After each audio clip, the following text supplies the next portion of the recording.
यमुनानगर में green park welfare association द्वारा तिरंगा यात्रा निकालकर चीन द्वारा भारतीय सैनिकों पर किए गए कायराना हमले की कड़ी निंदा की गई और चीन के सामान का बहिष्कार करने का आह्वान किया गया। यमुनानगर ग्रीन पार्क एसोसिएशन के प्रमुख देवेंद्र मेहता के नेतृत्व में ग्रीन पार्क से लेकर मधु चौक तक तिरंगा यात्रा निकाली गई। इस अवसर पर इलाका वासियों ने चीन के खिलाफ जोरदार नारेबाजी करते हुए चीन के सामान का बहिष्कार करने का आह्वान किया।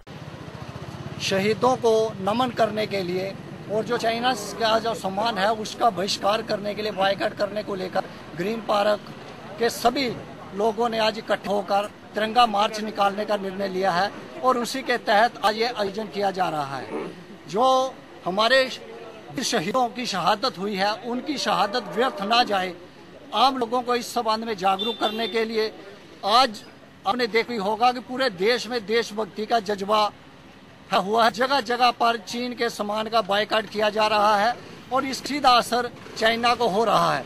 दूसरी तरफ प्रधानमंत्री नरेंद्र मोदी जी के नेतृत्व में पूरे बॉर्डरों को हर जगह पर सेना की तैनाती कर दी गई है और सेना के जवानों को पूरा निर्देश दे दिया गया है कि वह बदला लेने के लिए तैयार है, उनको खुली छूट दे दी गई है।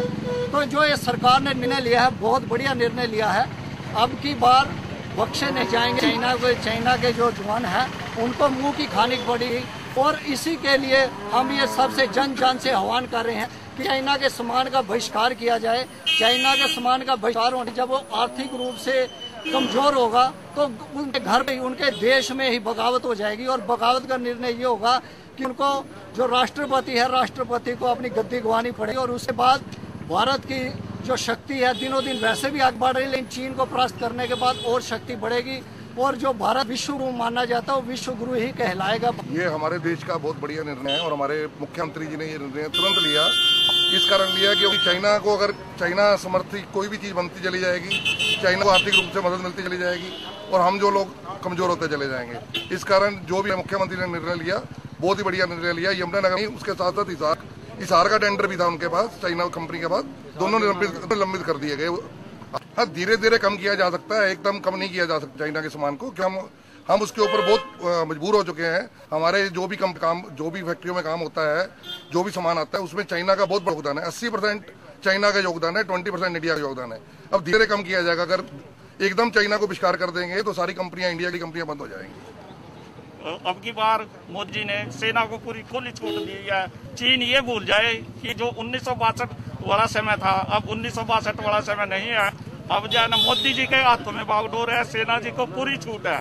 अब की बार युद्ध होगा वो आर पार होगा और चीन को अब औकात का ये पता चल जाएगा कि भारत के साथ अगर वो युद्ध करने सोचेगा भी तो उसका सर्वनाश निश्चित है। वो सारे विश्व में जो चीन की देन है, चीन ने ही इसको फैलाया। ये वायरस चीन से लिया और उसने ये वायरस जानबूझ के ही फैलाया और अब दुनिया का ध्यान हटाने के लिए इसने भारत की सीमाओं पे अपने जो सैनिक है वो भेज दिए ताकि लोग इसकी जो चीन की चाल को भूल जाएं और वो इस और उनका ध्यान हो जाए।